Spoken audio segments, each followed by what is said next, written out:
मंत्री देवेंद्र फडणवीस जी यांना एक मनापासून एक रिक्वेस्ट करायची, तुमच्या आचरणात, तुमच्या प्रत्येक गोष्टीमध्ये, तुमच्या प्रचारात तुम्ही संभाजीराजाचा उल्लेख करता. बरोबर.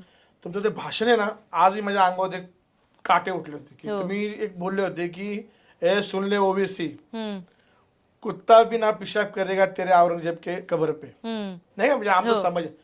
तर धर्मशक लागला ना मॅडम, हो धर्मरक्षक छत्रपती संभाजी महाराज चित्रपट लागलेला आहे, हो समोर दिसतोय. हो 2% तरी काहीतरी कराच. त्याला कळकळीची विनंती आहे, हो यांनी खरंच घेतलं पाहिजे.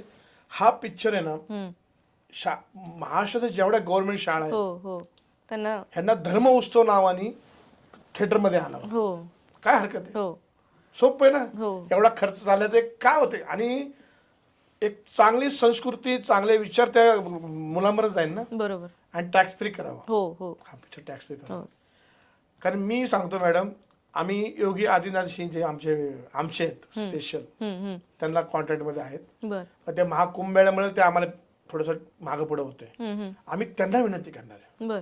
की तो युपी मध्ये पिक्चर हिंदीमध्ये लावावा, हो तो टॅक्स फ्री करावा, आणि ते करतील असं माझा अंदाज आहे.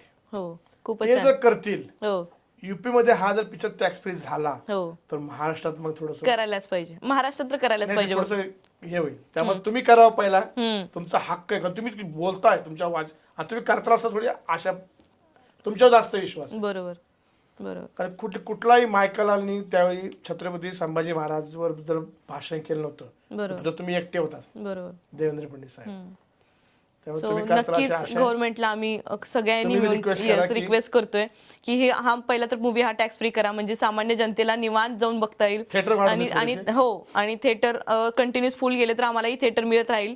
आणि सेकंड थिंग की पूर्ण महाराष्ट्रातले जेवढे शाळा आहेत त्यांनी पुढाकार घ्यावा की आपल्या आपल्या शाळेला तिथं टॅक्स फ्री मूवी दाखवावा, जेणेकरून संभाजी महाराजांचं जे शौर्य गाथा आहेत त्या शौर्यामधलं 1% जरी आपल्या मुलामध्ये पाल्यामध्ये आलं तर आपण निश्चितच हे जे डिजिटल मोबाईलचं वर्ल्ड आहे त्यामधनं थोडंसं बाहेर पडू.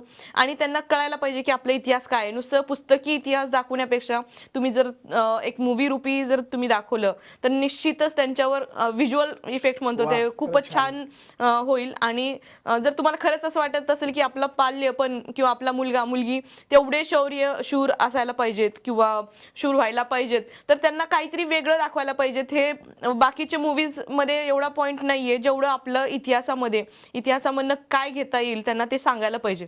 हे सगळं आपण करायला पाहिजे. खूप मस्त आहे.